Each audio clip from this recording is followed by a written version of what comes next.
आज का हमारा टॉपिक जो है ये है आपका यूरोप में राष्ट्रवाद। देखिए क्लास 10 का टॉपिक्स है और इसमें हम आपको पढ़ाने वाले हैं यूरोप के राष्ट्रवाद के बारे में। सबसे पहले हम लोग दो चीज सीखेंगे।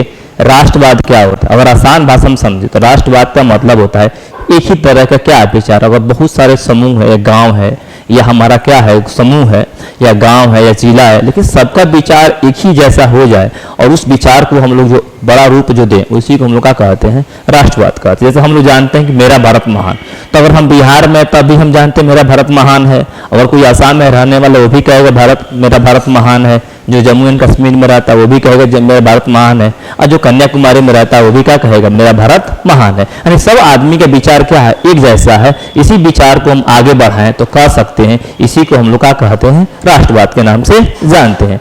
मैं आपको एक सबसे बेहतरीन बता देते हैं कि ये जो हिस्ट्री का ये पॉइंट है, ये एक्चुअली ऐसा पॉइंट है कि हम कह सकते हैं कि जैसे कि हम लोग जानते थे कि 1947 से पहले हमारा देश संगठित क्या था, नहीं था। यहाँ पर अंग्रेजों का शासन व्यवस्था था और भारत जो है दो हिस्सों में बैठा हुआ था। एक क्षेत्र भारत में जो कि अंग्रेजों के हिस्से में था और दूसरा क्षेत्र जो था वह आपका राजा रजवाड़ों के क्षेत्र का था, अधिकार क्षेत्र में था। तो इसी के बारे में हम लोग आज पढ़ेंगे कि यूरोप में राष्ट्रवाद की बात कर लेते हैं।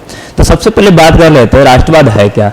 राष्ट्रवाद आधुनिक विश्व की राजनीतिक जागृति का प्रतिफल है। यह एक ऐसी भावना है जो किसी विशेष भौगोलिक, सांस्कृतिक या सामाजिक परिवेश में रहने वाले लोगों में एकता की वाहक बनता है। यानी कि राष्ट्रवाद करता क्या है कि ये जो है जो कोई विशेष भौगोलिक, क्या विशेष भौगोलिक का मतलब होता है पार्टिकुलर कोई रीजन, क्षेत्र से संबंधित, ठीक है ना, और वहां के सांस्कृतिक सामाजिक परिवेश को एक साथ लेकर चलने का जो काम करता है उसी को हम लोग क्या कहते हैं, राष्ट्रवाद के नाम से जानते हैं। अगर हम बात कर लें यूरोप के बारे में, विश्व का, वर्ल्ड का हिस्ट्री का टॉपिक्स है, अगर जिस तरह से आप यूरोप की स्थिति आज देख रहे हैं, ये स्थिति आज से तो 300-400 साल पहले क्या थी, ऐसा था नहीं, बिल्कुल अलग टाइप का था, ठीक है ना। लेकिन हम यहाँ पर बात कर लेते हैं राष्ट्रवाद की भावना जो यूरोप में है, ठीक है ना। तो सबसे पहले राष्ट्रवाद की भावना जो है आपको यूरोप में 1789 में चालू हुई, लेकिन इसका भी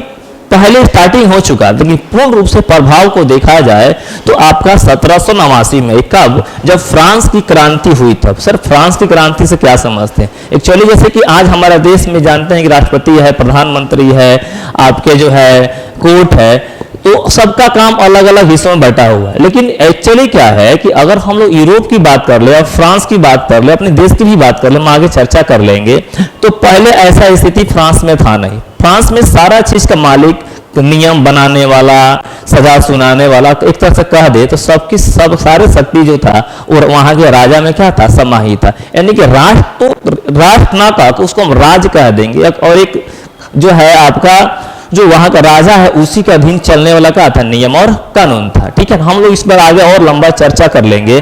तो सबसे पहले हम लोग यहाँ पे बात कर लेते हैं फ्रांसीसी क्रांति से उत्पन्न प्रकट 19वीं शताब्दी में यहाँ तो उन्नत और आक्रामक रूप से सामने है। इसके कारण भी बहुत सारा चीज है, क्या है, आगे हम लोग चर्चा कर लेते हैं, ठीक है ना।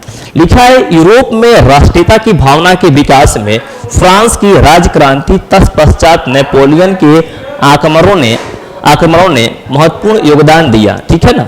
इसके बारे में हम लोग चर्चा कर लेते हैं फिर से कि जो यूरोप में जो आपका जो है एक्चुअली क्या है, फ्रांस जो है यूरोप का एक देश है, ठीक है, अभी की भी डेट में। तो सबसे पहले जो क्रांति होती है, अगर देश अपना लोकतांत्रिक आपका जो है नियम और कानून स्थापित होती है, तो सबसे पहले आपका यूरोप का जो देश है वो फ्रांस है, ठीक है ना। और फ्रांस का देखा देखी आपका जो है ब्रिटेन हुआ या आपका जो है जर्मनी हुआ या आपका जो यूरोप के अन्य सारे देश भी क्या हुआ, इसी का नकल करके क्या हो गए, आगे बढ़ने लगे। यहाँ तक रूस भी इसी का नकल किया, आगे बात समझ में, और धीरे धीरे यहाँ पर क्या हुआ, राष्ट्र का निर्माण हुआ। लेकिन जो सबसे पहले अगर हम लोग बात करते हैं राष्ट्रवाद, तो सबसे पहले राष्ट्रवाद जो है वो आपके कहाँ आता है, तो आपका जो फ्रांस में देखने को मिलता है।